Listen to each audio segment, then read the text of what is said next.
नात्यांवरचा विश्वास हादरवणारी आहे आणि मन सुन्न करणारी घटना आहे। जळगाव जिल्ह्यातल्या यावल तालुक्यातल्या किनगावामध्ये एका दृष्टीहीन महिलेला आणि तिच्या 3.5 वर्षाच्या मुलाला विहिरीत ढकलल्याचा आरोप तिच्या पती आणि सासूवर आहे। या घटनेत या चिमुकल्या मुलाचा दुर्दैवी मृत्यू झालाय, तर आई मृत्यूच्या दारातून परत आली।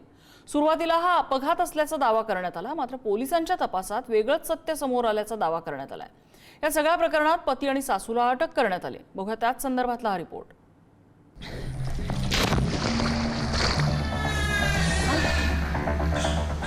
यावल तालुक्यातील किनगाव इथले स्वप्नील पाटील आणि सरस्वती पाटील हे दोघेही दृष्टीहीन आहेत।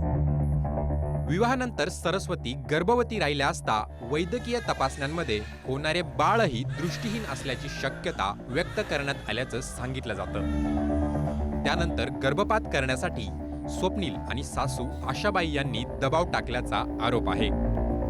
मात्र सरस्वती यांनी गर्भपातास नकार दिला।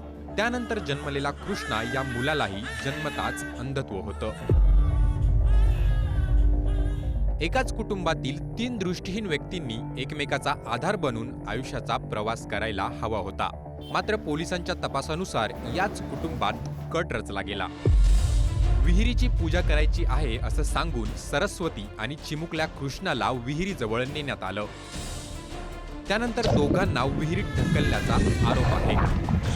विहिरीत पडल्यावर सरस्वती यांच्या हाताला लाकडी दांडा लागल्यानं त्यांनी त्याचा आधार घेत जीव वाचवला।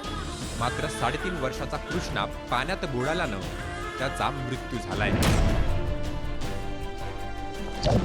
घटनेनंतर हा सर्व अपघात असल्याचा भासविण्याचा प्रयत्न आहे। जखमी सरस्वती यांच्यावरही अपघात झाल्याचं सांगण्यासाठी दबाव टाकण्यात आल्याचा आरोप समोर आलाय। मात्र पोलिसांना घटनास्थळ आणि परिस्थिती संशयास्पद वाटली। जिल्हा रुग्णालयात उपचार घेत असलेल्या सरस्वती यांना विश्वासात घेऊन चौकशी केली असता संपूर्ण घटनाक्रम उघड झाल्याचा दावा पोलिसांनी केलाय। त्यानंतर पती स्वप्नील पाटील आणि सासू आशाबाई पाटील यांना अटक करण्यात आली आहे। फिर्यादीच्या सांगण्यानुसार कारण असं होतं की सदर जो मुलगा होता हा देखील ब्लाइंड जन्माला आलेला होता आणि त्या कारणास्तव तिची पती आणि तिची सासू तिच्यावर राग धरत होते। या कारणातून त्यांच्या घरामध्ये कलह होता। या कलहातून त्यांनी तिला धक्का देऊन जीवे ठार मारण्याचा प्रयत्न केला आणि तिच्या मुलाला विहिरीमध्ये ढकलून ठार मारलेला आहे। या घटनेतील दोघी आरोपी आपल्या ताब्यामध्ये आहे।